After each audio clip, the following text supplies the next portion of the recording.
اللہ تبارک و تعالیٰ کا شکر اس کی حکمت ہے کہ جس نے ہماری زندگی میں ایک دفعہ پھر رمضان کا مہینہ ہمیں عطا کر دیا۔ رمضان جو ماہ غفران ہے، اور آج ابھی ہم نے پہلا پارہ نماز تراویح میں مکمل سن لیا۔ اللہ تعالیٰ سنانے والے اور سننے والوں کی طرف سے اپنی بارگاہ میں قبول فرمائے۔ اس طرح اس ماہ غفران بخشش والے مہینے کا آغاز ہو گیا۔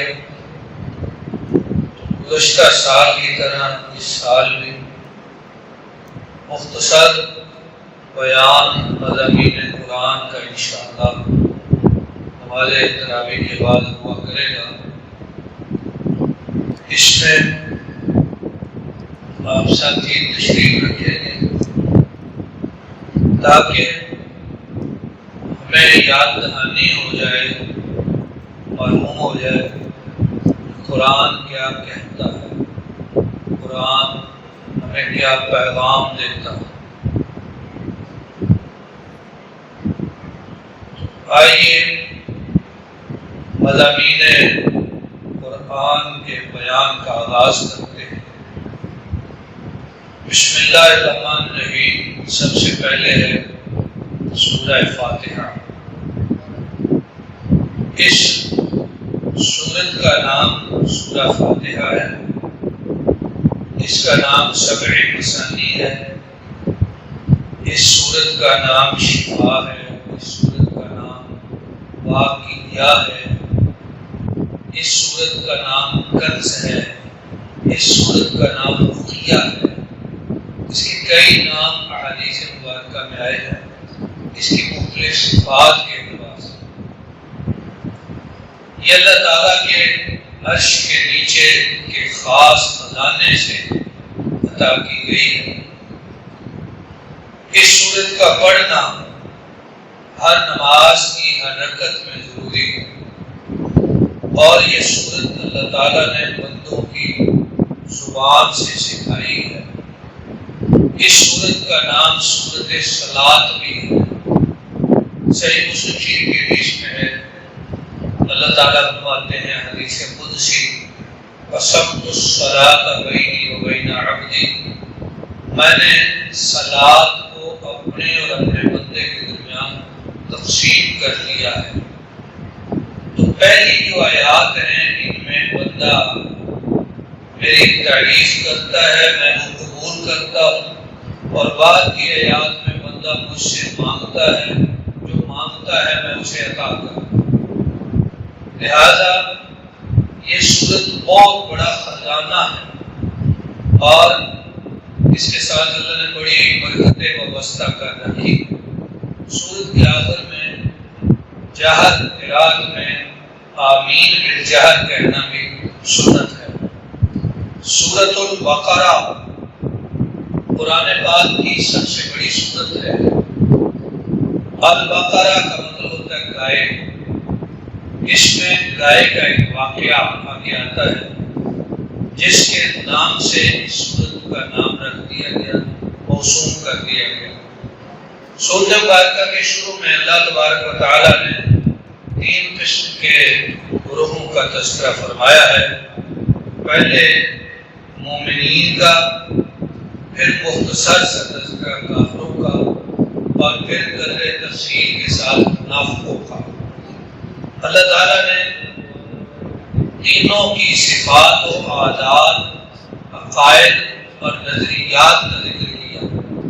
اہل ایمان کے لیے یہ ضروری قرار دیا گیا کہ وہ مومنوں والی صفات کو اختیار کریں اور کفار کی صفات سے اجتناب کریں۔ کافروں کا تذکرہ بہت تھوڑا ہے۔ اصل میں یہ صورت مدینہ منورہ کے ابتدائی دور کی ہے، جب کفار مکہ کے ساتھ مسلمانوں کا واسطہ کم ہو گیا تھا اور بعد میں منافقوں کے ساتھ واسطہ زیادہ بڑھنا تھا۔ اس لیے اللہ تعالیٰ نے یہاں پہ منافقوں کا تذکرہ زیادہ کیا ہے تاکہ اہل ایمان ان کی عادات اور صفات سے آگاہ ہوں اور ان سے بچنے کی کوشش کریں۔ اس سورۃ مبارکہ میں اللہ تبارک و تعالیٰ نے حضرت آدم علیہ السلام کی پیدائش کا بھی تذکرہ فرمایا ہے، اور اس میں بڑا تفصیل سے بیان آتا ہے بنی اسرائیل کا۔ بنی اسرائیل کا معنی ہے اسرائیل کے بیٹے، اسرائیل کی اولاد۔ اسرائیل حضرت یعقوب علیہ السلام کا لقب ہے۔ بعد نے کہا نام یعقوب اور لقب اسرائیل، اور بعد نے کہا نام اسرائیل اور لقب یعقوب۔ اسرا کا معنی بندہ اور ایل کا معنی اللہ، عبرانی زبان کا لفظ ہے، معنی ہے اللہ کا بندہ۔ یہ بندہ ہے حضرت یعقوب علیہ السلام جو کہ بیٹے ہیں حضرت اسحاق کے، اور وہ بیٹے ہیں حضرت ابراہیم علیہ السلام۔ اللہ تعالیٰ نے بنی اسرائیل کا یہاں پہ تذکرہ بڑی تفصیل کے ساتھ کیا ہے اور انہیں اپنی نعمتیں اور انعامات یاد کرائے ہیں۔ بنی اسرائیل کے ساتھ مکالمہ قرآن کریم میں بڑی تفصیل کے ساتھ آیا ہے، اس لیے کہ جب رسول اکرم صلی اللہ علیہ وسلم مدینہ منورہ پہنچ گئے، جسے پہلے یثرب کہا جاتا تھا، وہاں پر پہلے سے ایک خاص منصوبہ بندی کے تحت یہودی آ کے آباد ہو گئے تھے۔ وہ بنی اسرائیل کا ایک حصہ ہے، اور بنی اسرائیل کا دوسرا حصہ ہے عیسائی۔ وہ بھی عرب کے جنوبی علاقے میں بستے تھے۔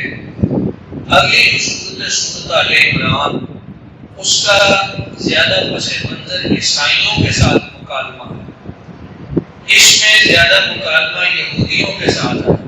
اللہ تعالیٰ نے یہودیوں کے یا بنی اسرائیل کے علماء کا یہاں ایک طرز عمل بیان کیا ہے، أَتَأْمُرُونَ النَّاسَ بِالْبِرِّ وَتَنْسَوْنَ أَنفُسَكُمْ۔ گویا اللہ تعالیٰ نے ان کی یہ خرابی بیان کی ہے کہ لوگوں کو نیکی کا حکم دیتے ہیں اور خود نیکی نہیں کرتے۔ تو علماء اسلام کے لیے یہ بڑی ذمہ داری ہے کہ جس نیکی کا اور خیر کا لوگوں کو حکم دیں اس پر خود بھی عمل کریں۔ حدیث میں آتا ہے کہ ایک بندہ جہنم میں دیکھا جائے گا، لوگ اس سے پوچھیں گے وہ فلاں کیا تو ہمیں دنیا میں نیکی کا حکم نہیں دیتا تھا اور برائی سے نہیں روکتا تھا؟ وہ کوئی یاد میں نہیں ہوگا، وہ کہے گا ہاں میں نیکی کا حکم دیتا تھا لیکن خود نہیں کرتا، برائی سے روکتا تھا اور خود کرتا تھا۔ لہذا یہ جو تضاد ہے قول و فعل کا، اسلام نے اس کو سخت ناپسند کیا اور بنی اسرائیل کے علماء کے عیوب میں سے ایک بڑا عیب اس کو قرار دیا۔ میرے لیے یاد میں فرمایا نماز اور صبر کے ذریعے اللہ سے مدد مانگا کرو۔ یاد ایمان کے لیے بھی ہے اور تناظر یہودیوں کا صاحب جلالین لکھتے ہیں، اس لیے ہے کہ ان کے اندر دنیا کی محبت اور مال کی محبت بہت شرائط کر گئی۔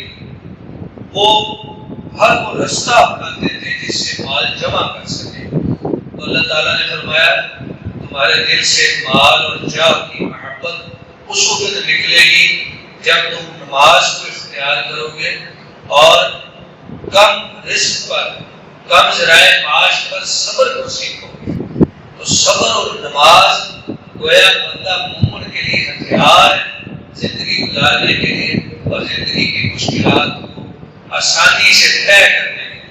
حدیث میں آتا ہے جب کوئی بڑی تنگی ہوتی، بڑی پریشانی ہوتی، تو رسول اکرم صلی اللہ علیہ وسلم فرماتے ہیں بلال اذان دو، ہم نماز پڑھیں اور نماز کے ذریعے ہمیں راحت پہنچاؤ۔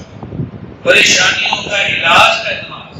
جو بندہ نماز کی پابندی کرتا ہے اللہ تعالیٰ اس کی پریشانیاں دور فرماتے، اس بات کا تذکرہ فرماتے۔ پھر یہاں پہ بنی اسرائیل کی بدعہدیاں اور کہہ مکرنیاں کہ وہ کیا کیا کہتے تھے، مکر جاتے تھے، وعدے کرتے، خلاف ورزیاں کرتے، اس کا اللہ تعالیٰ نے یہاں بڑی تفصیل سے ذکر کیا۔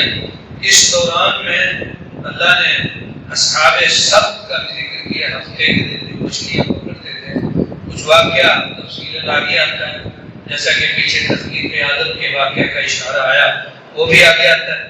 یہاں پہ پھر واقعہ آ گیا ہے گائے کا، جس کے نام سے یہ سورت موسوم کر دی گئی کہ بنی اسرائیل میں سے کسی شخص نے اپنے چچا کو قتل کر دیا، چاہتا تھا کہ اس کا مال سمیٹ لے اور اس کی بیٹی سے شادی کر لے، لہذا اس نے اس کو قتل کر کے اس کی لاش کو کسی اور کے دروازے پہ پھینک دیا۔ لوگ صبح متذبذب ہوئے کہ یہ کام کس کا ہے، گئے اللہ کے نبی حضرت موسیٰ علیہ السلام کے پاس اور کہا اللہ کے نبی ایک بندہ مر گیا، کس نے مارا ہے؟ فرمایا اللہ تمہیں حکم دیتا ہے کہ ایک گائے ذبح کرو اور اس کے گوشت کا ایک ٹکڑا اس کے جسم کے ساتھ لگاؤ، یہ اٹھ کے خود بتائے گا مجھے کس نے قتل کیا۔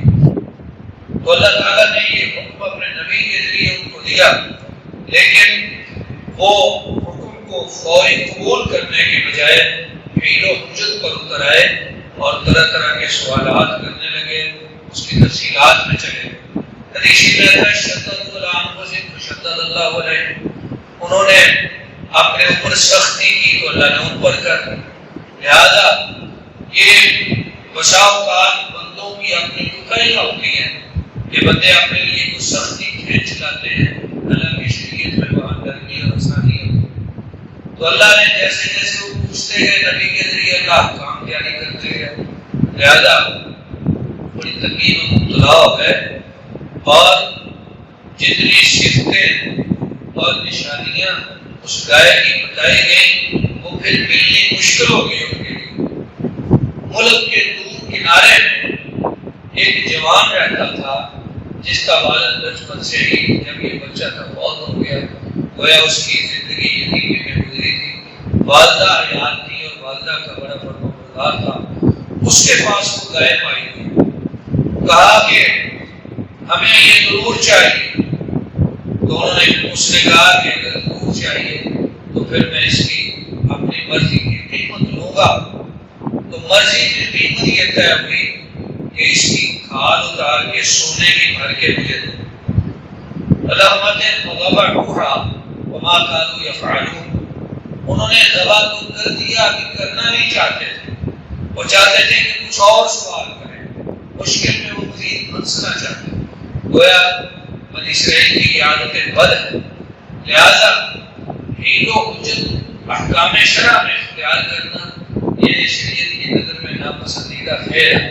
حضرت امام بخاری رحمہ اللہ نے بخاری شریف میں ایک کتاب الحیل قائم کی ہے، وہ اسی نقطۂ نظر کے رد کے لیے قائم کی ہے کہ شریعت کے احکامات میں بندے کو یہ چاہیے کہ اللہ اور اس کے رسول کا جو حکم آ جائے اس کے سامنے فوراً سر جھکا دے اور اسے تسلیم کرے۔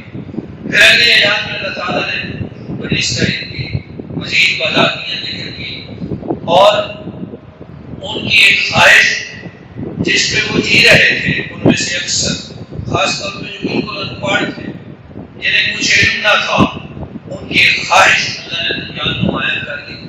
وہ خواہش یا آرزو یا ذہن میں ایک بات بٹھائے ہوئے تھے، وہ یہ تھی کہ ہم نے جہنم میں نہیں جانا، اگر گئے تو چند دن جانا پھر ہم نکل آئیں گے۔ وہ چند دن کتنے ہیں؟ مفسرین نے اس میں دو آراء ذکر کی ہیں، ایک ہے کہ جتنے دن ہم نے بچڑے کی عبادت کی، یعنی 40 دن ہم جہنم میں رہیں گے پھر نکالے جائیں گے، کیونکہ ہم اللہ کے پیارے بھی ہیں اور اللہ کی اولاد، اللہ کے بیٹے، نحن ابناء اللہ و احباؤہ۔ تو کوئی محبوب کو اپنے محبوں کو آگ میں نہیں ڈال سکتا، لہذا یہ ان کی ایک آرزو تھی، یہ دل میں ایک بات بٹھائیں۔ دوسرا قول حضرت ابن عباس کی طرف منسوب ہے کہ اہل کتاب کہتے تھے کہ دنیا کی کل عمر 7000 سال ہے، لہذا ہم ہر 1000 سال کے بدلے میں 1 سال، 1 دن، گویا کہ ہم 7 دن جہنم میں رہیں گے پھر نکالے جائیں۔ تو اللہ نے فرمایا یا ان کی اس حجت کے مقابل اللہ نے فرمایا انہیں کہیں کہ موت کی تمنا فتمنوا الموت ان کنتم صادقین، اگر تم سچے ہو تو موت کی تمنا کرو کہ دنیا تو دکھوں اور مصیبتوں کا مقام ہے، اگر جنت اور آخرت کی نجات تمہارے لیے خالص ہے پھر چھوڑو اس دنیا کو اور اس نجات کے حاصل کرنے کے لیے موت کی تمنا کرو، تاکہ اس دنیا کی مصیبتوں سے تمہاری جان چھوٹ جائے اور تم آخرت کی نعمتیں اور جنت حاصل کرو۔ پھر فرمایا نہیں، اللہ فرمایا نہیں، یہ ہرگز تمنا نہیں کرے۔ کیوں؟ اس لیے کہ انہیں پتہ ہے کہ ہمارے عمل اچھے نہیں اور وہ آرزو ہماری جھوٹی ہے۔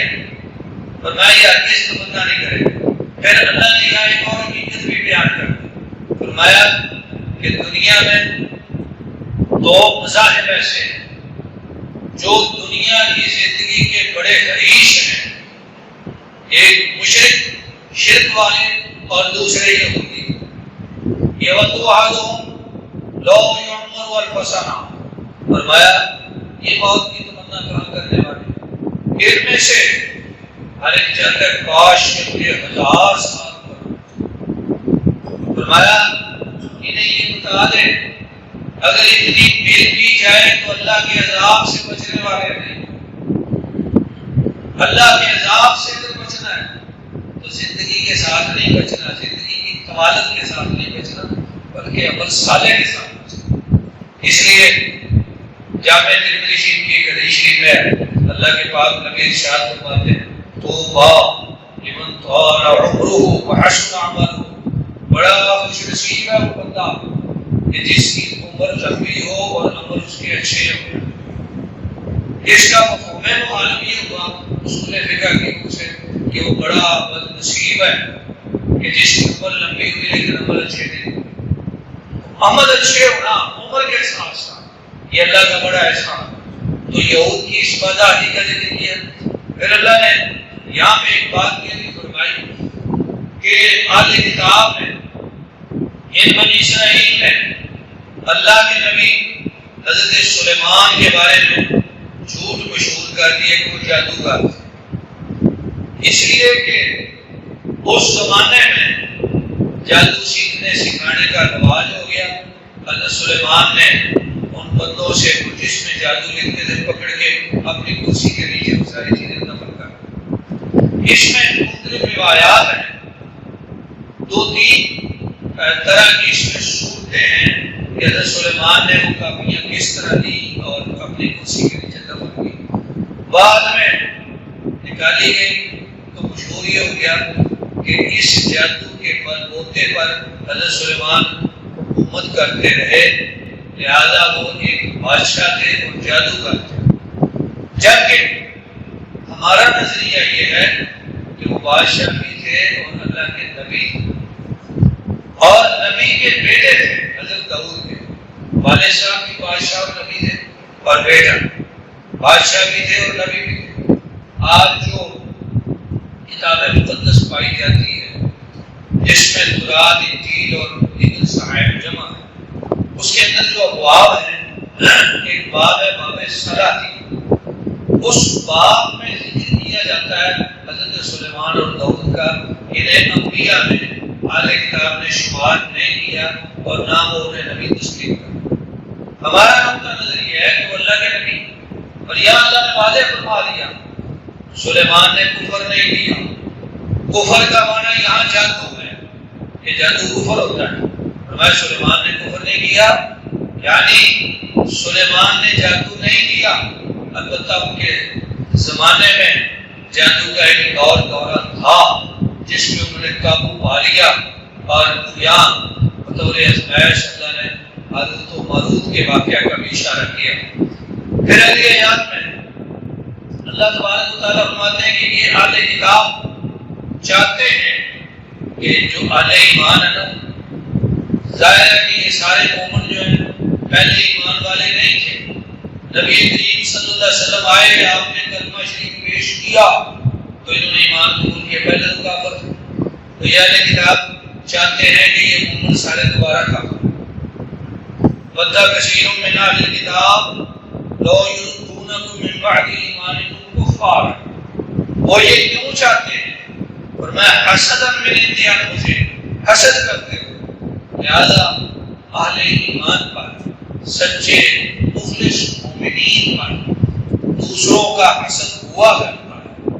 قرآن کریم میں یہ اس حقیقت کا بیان فرمایا۔ پھر آگے اللہ نے فرمایا کہ یہ اہل کتاب جو ہیں ان کی غلطیوں میں سے ایک غلطی یہ بھی ہے کہ یہ آپس میں ایک دوسرے کے مخالف ہیں۔ یہودی کہتے ہیں عیسائی کچھ نہیں، ان کا دین جھوٹا ہے۔ یہ عیسائی کہتے ہیں یہودی کچھ نہیں، ان کا دین جھوٹا ہے۔ فرمایا حالانکہ دونوں کتاب پڑھتے ہیں اور دونوں کی کتاب میں تصدیق ہے ان کے مذاہب کی اور ان کے انبیاء کی، اس کے باوجود فرمایا وہ تکذیب کرتے ہیں ایک دوسرے کی۔ یہ ان کا غلط طرز عمل ہے۔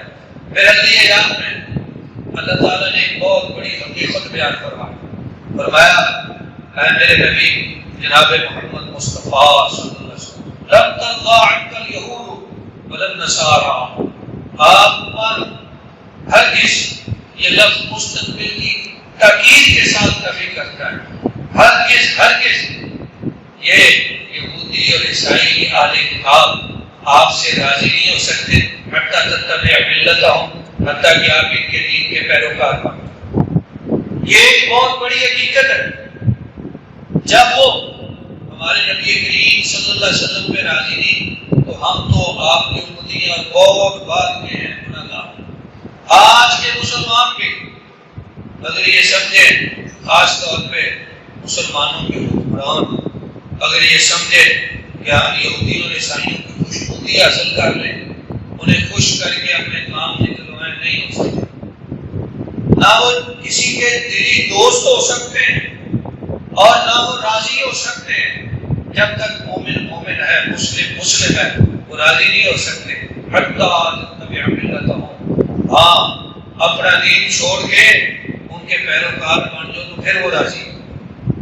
اللہ تعالیٰ نے یہاں یہ بڑے واضح الفاظ میں بیان فرما دیا۔ پھر پروردگار عالم نے حضرت ابراہیم علیہ السلام کا تذکرہ فرمایا کہ وہ وقت یاد کرو جب ابراہیم دعائیں کر رہے تھے، اللہ کا گھر بنا دیا، اللہ کا گھر بنا کے دعائیں۔ اس سے یہ بات معلوم ہوتی کہ نیکی کر کے اس کی قبولیت کے لیے بھی اللہ سے دعا کرنی چاہیے جو نیکی کی ہے، اور دوسرا اس نیکی کے ساتھ اور دعائیں بھی کر لینی چاہیے کہ اللہ کریم بندے کی نیکی دیکھ کے خوش ہوتے ہیں، پھر اس کو بھی قبول کرتے ہیں، اس کی اور دعائیں بھی قبول کرتے ہیں۔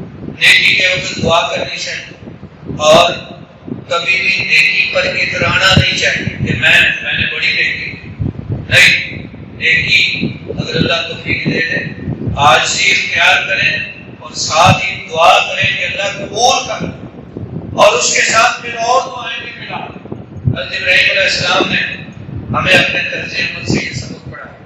تو یہاں حضرت ابراہیم علیہ السلام کی جن دعاؤں کا تذکرہ ہے، ان دعاؤں کا خلاصہ یہ ہے کہ انہوں نے دعا کی کہ یا اللہ میری اولاد میں سے ایک امت مسلمہ پیدا کر دے اور انہیں اپنا ایک نبی بھیج دے جو انہیں کتاب و حکمت کی تعلیم دے دے۔ پیارے رسول صلی اللہ علیہ وسلم فرمایا کرتے تھے کہ میں حضرت ابراہیم علیہ السلام کی دعا پر کیا ہے، آپ وہ نبی ہیں جن کے لیے دعا کی گئی اور ہم وہ امتی ہیں جس امت کے لیے ہم وہ امت ہیں، جس امت کے لیے حضرت ابراہیم علیہ السلام نے دعا فرمائی۔ یہاں پہ ذکر اللہ نے فرما دیا، چونکہ بنی اسرائیل کی بات ہو رہی تھی اور میں نے شروع گزارش کی کہ اسرائیلیہ حضرت یعقوب علیہ السلام، اللہ تعالیٰ نے حضرت یعقوب علیہ السلام کے عالم جانبونی کا آخری وقت کا ذکر کیا کہ جب ان کی وفات قریب تھی تو انہوں نے اپنے بیٹوں کو جمع کیا اور فرمایا میرے بعد کس کی عبادت کرو گے؟ انہوں نے کہا ہم عبادت کریں گے آپ کے معبود کی، جو آپ کا معبود ہے، آپ کے آبا کا معبود ہے اور وہ ایک معبود ہے اور ہم اسی کے فرما بردار۔ حضرت یعقوب علیہ السلام کے اس طرز عمل سے یہ سبق ملتا ہے کہ والدین کی ذمہ داری ہے کہ اپنی اولاد کے دین کے بارے میں سوچیں، اپنی اولادوں کو دین کے بارے میں نصیحت کر کے جائیں، وصیت کر کے جائیں کہ سچے دین پر کاربند رہنا۔ ٹھیک ہے کہ اولاد کو رزق حلال مہیا کرنا، انہیں مکان بنا کے دینا، کاروبار بنا کے دینا، یہ بھی والدین کی ذمہ داری ہے، لیکن اس سے بھی بڑی ذمہ داری ان کے دین کا خیال کرنا۔ وَأَهْلِكُمْ نَارًا، قرآن کہتا ہے اپنے آپ کو بھی جہنم سے بچاؤ، اپنے گھر والوں کو بھی جہنم سے بچاؤ۔ رسول اکرم صلی اللہ علیہ وسلم خاص طور پہ رمضان شریف میں اپنے گھر والوں کو بھی ساتھ ملا اور رات کے قیام کے وقت فرماتے اے صواحب الحجرات، میرے گھر والیوں کو بھی بیدار کر دو کہ وہ بھی نماز میں عبادت میں شریک ہو جائے۔ لہذا اپنے اہل خانہ کی دینی تربیت اور دینی راہ پہ انہیں چلا کے جانا اور انہیں سچے دین کا حکم دے کے جانا، یہ والدین کی ذمہ داری ہے۔ یہ اس پارے کے آخری مضامین ہے۔ آخر میں اللہ تعالیٰ فرماتے ہیں 2 دفعہ یہ آیت مبارکہ دہرائی گئی، دل کا امت قد خلت لها ما کسبت ولکم ما کسبتم ولا تسألون عما كانوا يعملون۔ وہ باتیں کرتے تھے یہودی اور اہل کتاب کہ فلاں نے یہ کیا، فلاں نے یہ کیا، پہلے فلاں امت کا یہ طرز عمل تھا، فلاں نبی کا یہ طرز عمل تھا۔ پروردگار عالم نے فرمایا یہ جن کی تم باتیں کرتے ہو وہ گزر گئے، وہ اپنے عمل اپنے ساتھ لے گئے، وَلَكُمْ مَا كَسَبْتُمْ، اور تمہارے لیے تمہارے عمل۔ انہوں نے اپنے عملوں کا بدلہ پانا، تم نے اپنے عملوں کا بدلہ پانا۔ نہ تم سے ان کے بارے میں پوچھا جائے گا، نہ انہیں تمہارے بارے میں پوچھا جائے گا۔ اس لیے پہلوں کی مثالیں دینا اور بار بار ان کے تذکرے کرنا یا ان پر کام کرنا، ان پہ اعتراض کرنا اور ان کے کسی عمل کے حوالے دینا، تقابل اور تنازل کرنا، فرمایا یہ ٹھیک ہے، اپنے عمل کو درست کرو، اس لیے کہ تم سے تمہارے عملوں کے بارے میں پوچھا جائے۔ تو یہ آیت مبارکہ یہاں پہ 2 دفعہ آئی ہے، پارے کے آخر میں ایک دفعہ ذرا پہلے آئی ہے اور جب دوبارہ آئی ہے تو اسی آیت مبارکہ پر پہلے پارے کا اختتام ہو گیا۔ اللہ تعالیٰ سے دعا ہے اللہ تعالیٰ ہمیں اپنی کتاب کو سمجھنے اور اس پر عمل کرنے کی توفیق عطا فرمائے۔ آمین۔ وآخر دعوانا الحمدللہ رب